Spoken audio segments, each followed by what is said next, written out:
The Cheney question, it's been a big one here for a long time. I want to put it up there. It's one of the great questions of all time, right? Well, Liz Cheney hit the campaign trail hard for Kamala yesterday. 3 separate appearances in one day. They've been putting it out everywhere. They've been talking about it. She's been tweeting about it. She now is one of the most preeminent Kamala surrogates in the entire country. And it's not just us who have noticed this with a critical and a sad eye. Also, Jon Stewart, who had the opportunity to confront Tim Walz about it. Let's take a listen.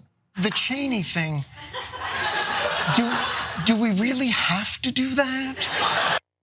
Look, it goes broader than that. Look, Bernie Sanders, Dick Cheney, Taylor Swift. No. The shooting? No. Having the Cheneys on board? Nah, you can't Dick Cheney or Taylor Swift. No.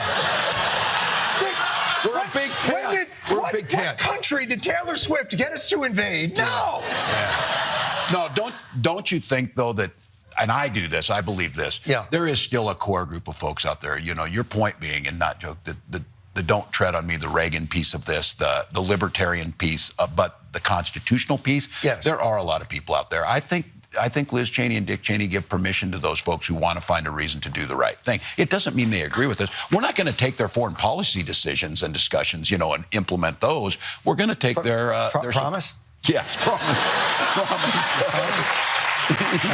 Yeah. I don't know if I believe Tim's promise there, Krystal. I'll be honest with you. That was, yeah. I mean, he's been saying that now for several. Yeah, you weren't here for the last time Ryan and I talked about it, but this is a hit. He's been saying this.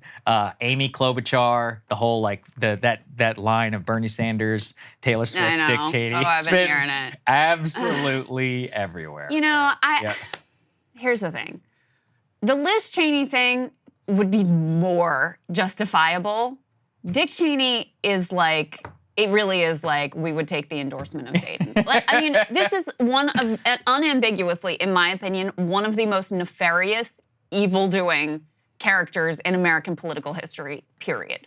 So you know, he's not on the campaign trail, but she said, like, we need to thank Dick Cheney for his service. They bring him up all the frickin' time.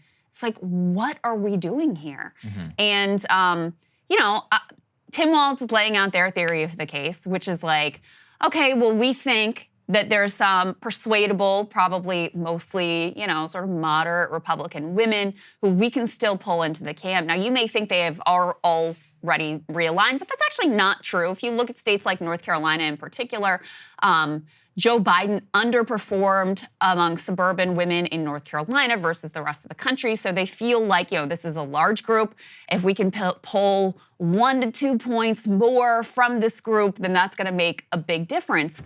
But that assumes the only way you can reach this group is through odious characters like Liz Cheney, or worse yet, Dick Cheney, which is like, this man had a 13% approval rating when he left office. Mm-hmm.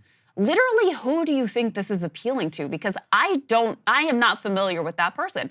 But, you know, they did a different approach that was way better, that shows you don't have to go down that path in order to show bipartisan support. They went out and campaigned with 100 different Republicans. Some of these were like, you know, union workers who used to be pro-Trump and are now pro-Kamala and are up there speaking from the heart about why they think this is a better direction. That is a million times better approach than this Liz Cheney obsession. And the last thing I'll say about it is like, because I've agonized and thought a lot about this, is it would be one thing if she was doing her whole like bipartisan outreach thing, but then coupling it with that Tim Walz Minnesota agenda where they're, you know, really emphasizing these bread and butter issues and going in one after another, where you could name off the top of your head, okay, here's the top 3 things that Kamala Harris is going to do once she's in office, because I think that's ultimately far more persuasive than Liz Cheney supports me. But they're, you know, that I'm not going to say they don't talk about anything, but who could actually name what her top priorities are? I don't even know if she could name what her top priorities are. In the piece that we're going to talk about on Thursday on housing in the Sun Belt, the reporters would ask people in Nevada who were they're moving right, and predominantly they're very concerned about housing. And they're like, hey, have you heard of the Kamala housing thing? They're like, what are you talking about? And then when they did hear about it, they're like, I don't believe she'll actually do it. So very little credibility. Yeah. Also, if she was campaigning with Cheney and with Bernie, I would be like, okay, that's a little bit different. Yeah, I'll see Bernie sure. out there. No, that's a great point. Let's put this up there on the screen. And Bernie is wildly more popular than both Liz Cheney and certainly Dick Cheney. As evidence, put this on the screen. Harris hit 3 states with Liz Cheney. They're going all in on this stuff. For example, I mean, and also, it's not just hitting the trail with Liz Cheney. It is now adopting the Cheney, like, basically rhetoric on foreign policy, which is absolutely insane, obviously. And for evidence of that, let's go ahead and put B2, please. Bringing the allies together is because they are fully aware of and remember, to the Congresswoman's point, World War II. Remember, this concept of isolation, we were once there as a nation, and then Pearl Harbor happened. Let's remember recent history. Europe remembers it well. Then when we got attacked, Pearl Harbor, we jumped in. And it is because America jumped in that we were ultimately able to win that war. And it should be a constant reminder to us, we have to remember history, that isolationism, which is exactly what Donald Trump is pushing, pull out of NATO, abandon our friends, isolationism is not insulation. It is not insulation. It will not insulate us from harm in terms of our national security. So I say that to emphasize a point that the Congresswoman made. And the other point I'd make is also check out where he's been on how he thinks about America's military and service members. So we got McCain, we've got, it's isolationist to want to fight and die for Ukraine, which is really what they believe. And look, Cheney, I'm just going to say it, I think she's scum. And I'll give you the real thing. It's not about January 6th. It's the fact that actually, Krystal, she was a lifelong pro-life conservative. Okay, whatever, I'm not pro-life, that's fine. She, though, disavowed in this same campaign event her lifelong positions on pro-life and said Dobbs went too far in terms of the repeal of pro-life. This woman disavowed her own sister to try and win the Wyoming Senate seat over gay marriage. Now she's disavowing her lifelong positions when she was trying to fake being a Republican or whatever to try and win, like basically voters for her entire career. But the only thing she won't disavow is this fake anti-isolationist bullshit. Not that anybody is an isolationist in this thing, or her lifelong position in support of her father and the war in Iraq. So it's like, what principles do you actually have, woman? I just think it's disgusting.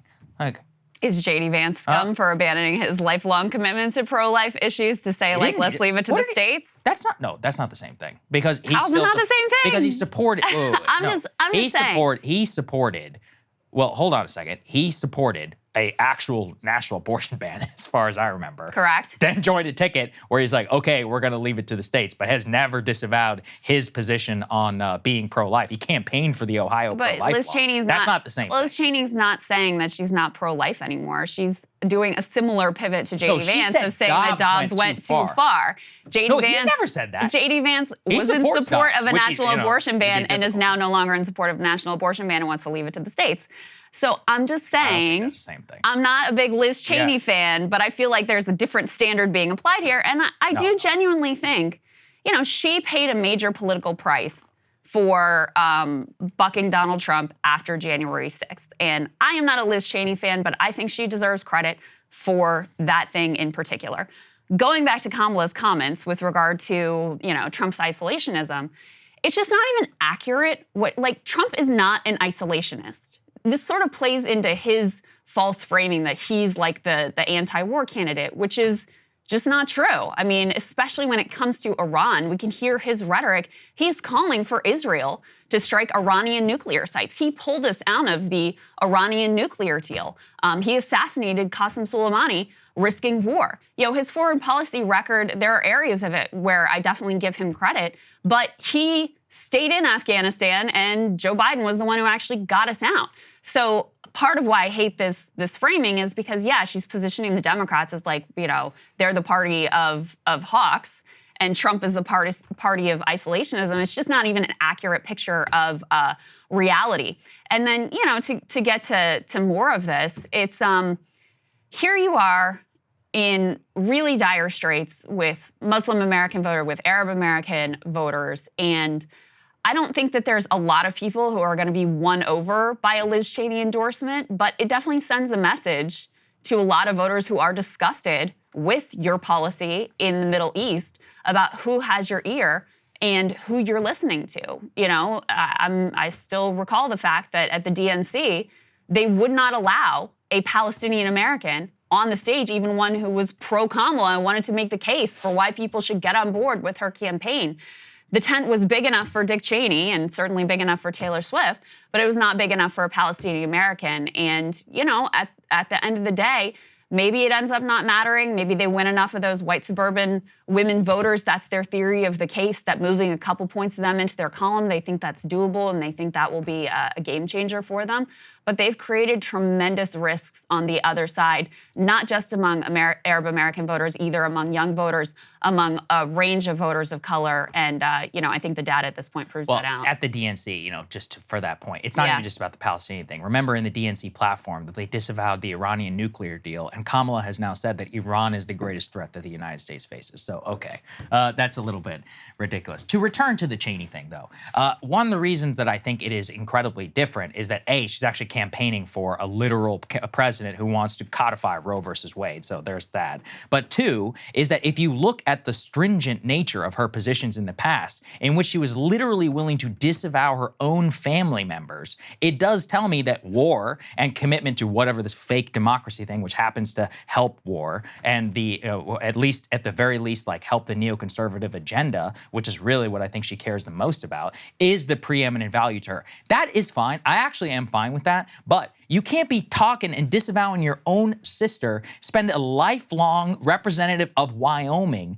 basically campaigning for, wanting to overturn Roe versus Wade and exactly have the Dobbs decision, and then reverse on a dime just simply on the question of Trump. Like working within the confines of, JD, as far as I understand, still probably believes in an actual national abortion ban, doesn't believe it's politically feasible, is with the candidate who says, yeah, we should leave it to the states, which is about as good as we're going to get, and is still personally pro-life. I just think that's very different on those questions of values, and especially in terms of the candidates and with what they're campaigning for, than what Liz Cheney has done. Given her own literal past, and I mean, causing rifts, not just with the sister, with her own father, who, if I recall, came out and attacked her for her position on gay marriage in that Wyoming Senate race, which she lost, by the way, which is the best part of this entire thing.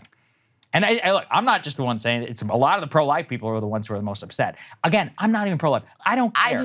But it's more about, who are you? You believe nothing. I feel that there is a different standard being applied. J.D. Vance literally said previously that Trump was potentially America's Hitler. And then when it served him in order to get a Senate seat, he changed his tune, right? Kamala Harris has shifted her positions. Trump has changed his positions on abortion a million times, and I don't hear you calling them scum for doing so. It's different. So, for example, on Trump, I don't think anybody believes that Trump is genuinely pro-life. Or if you do, like, I've got something to sell you. I think the Cheneys definitely position themselves in a very different direction on that. I mean, Trump, the character question on Hitler and all that, that's been litigated a million times. He either changed his position conveniently or he changed his mind. I think he probably changed his mind. If you ask me, you're welcome to change or have a different opinion if you want. I just don't see the difference, even specifically on the issue of abortion, between J.D. Vance, who is deeply religious and Catholic, who 5 minutes ago was in support of a national abortion ban with basically no exceptions, to, it's a political reality. He's on a ticket where they realize abortion is a problem for him, so he has shifted his stance. Guess what? Liz Cheney is doing something very similar here and recognizes, okay, if I'm going to be acceptable to the Democratic mainstream, I see how unpopular Dobbs has been. I need to at least say, like, Dobbs has gone too far. None of this, I think, is particularly principled. I'm just saying, to say she's scum for that, there are many other reasons why I might say that Liz Cheney is scum, but I don't necessarily. If you're going to apply that standard in this instance, I would say we have to apply I'm bringing the across board. sister thing in from 2013, which I remember quite well. For a lot of the liberal press agreed with me at that time for what that looked like. But then in terms of Roe versus Wade, there's a big difference in supporting a candidate who's like, leave it to the states, which would effectively allow pro-life states, if they want, to pass those things, as opposed to a candidate who wants to literally codify Roe versus Wade and make abortion nationally for everybody. If you think abortion is murder, which J.D. Vance, previously did, then it's murder whether it's being done in California or Mississippi or wherever.